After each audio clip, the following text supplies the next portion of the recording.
Às vezes parece para nós cristãos que os que não são cristãos, ou que a Bíblia chama de ímpios, de descrentes, estão prosperando e nós não.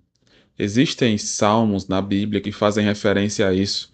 O salmista Asaf escreve sobre isso, sobre observar os ímpios e ver que eles estão, de certa forma, prosperando. O salmo não termina simplesmente com a inveja do salmista, porque é um salmo inspirado por Deus. Termina com o salmista reconhecendo a dependência total de Deus e o contentamento total no Senhor. Nós temos outros exemplos nas Escrituras de homens que flertaram com o mundo. Ao observar as pessoas no mundo, acabaram querendo ter a vida do mundo. A Bíblia vai nos mostrar exemplos disso e nós temos um exemplo também em Provérbios. Provérbios capítulo 3, versículo 31 e 32 nos dizem: Não tenhas inveja do homem violento, nem sigas nenhum de seus caminhos, porque o Senhor abomina o perverso, mas aos retos trata com intimidade. Nesse versículo nós percebemos claramente como o homem perverso, o homem violento, pode ter sido alvo de inveja por parte daqueles que estavam com Deus. Mas como assim? Se nós pensamos na nossa cultura, fica algo estranho de se pensar alguém ter inveja de alguém que é violento. Mas lembre-se que nesse contexto havia guerras e muitas vezes os guerreiros que estavam constantemente em suas lutas, eles tinham um traço violento em si. E muitas vezes isso poderia ser almejado por outras pessoas. E esse traço de violência traria vitórias para esses personagens descritos nessa época, entre outros. Então a ideia aqui traz essa menção a pessoas que podem estar, de certa forma, tendo um status, quando na verdade os caminhos deles não são bons, obviamente. Deixa claro para nós: não tenhas inveja. Perceba que são dois mandamentos aqui. O primeiro envolve esse sentimento, essa vontade, esse pensamento de querer o que é do outro, porque ele tem status, mesmo sendo alguém que não é favorável a Deus, alguém que Deus não se agrada. Pode bater em nosso coração em algum momento esse desejo, essa inveja. Nós devemos buscar repudiar isso, nos afastar disso. Nós devemos ter em mente que nosso Deus nos leva para mais próximo dele justamente para a gente deixar essas coisas de lado. Isso não é importante. Importante, de fato, é nós termos comunhão com Deus. Então, não devemos nutrir esse desejo pecaminoso em nós. O outro ponto vai dizer: nem sigas nenhum de seus caminhos.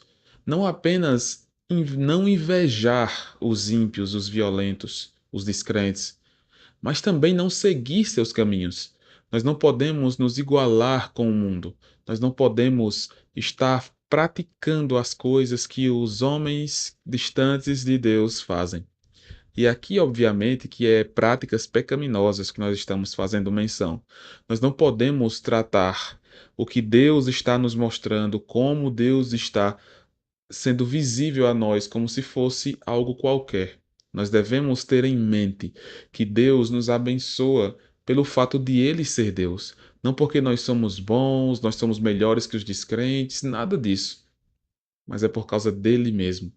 Então, perceba o versículo 32 que nos dá a motivação para nós não termos inveja e não seguirmos o caminho do ímpio. Porque o Senhor abomina o perverso. O Senhor despreza, odeia aquele que está distante dele.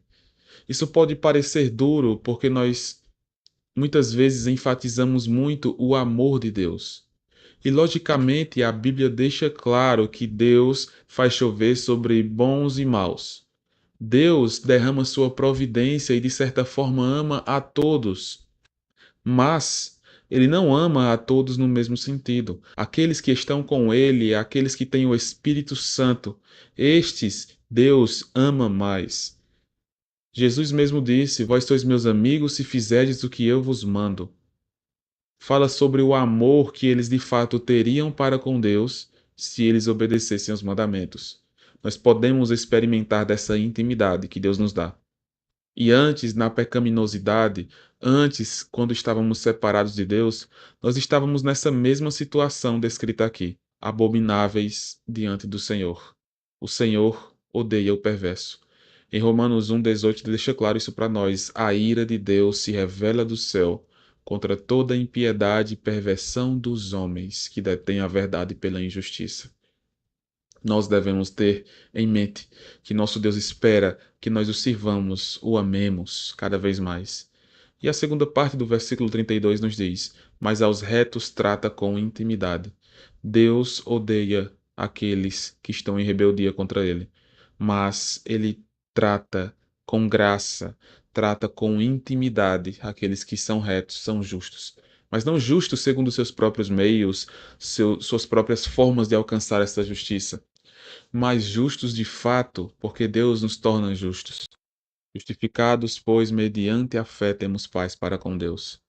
De fato, nós podemos ter mais sabedoria diante do Senhor quando nós esquecemos os ímpios, esquecemos o que eles estão fazendo. Não temos inveja deles nem nada disso, não seguimos os seus caminhos e buscamos seguir o caminho de Deus. Deus se agrada disso em nossas vidas. Que o Senhor te abençoe.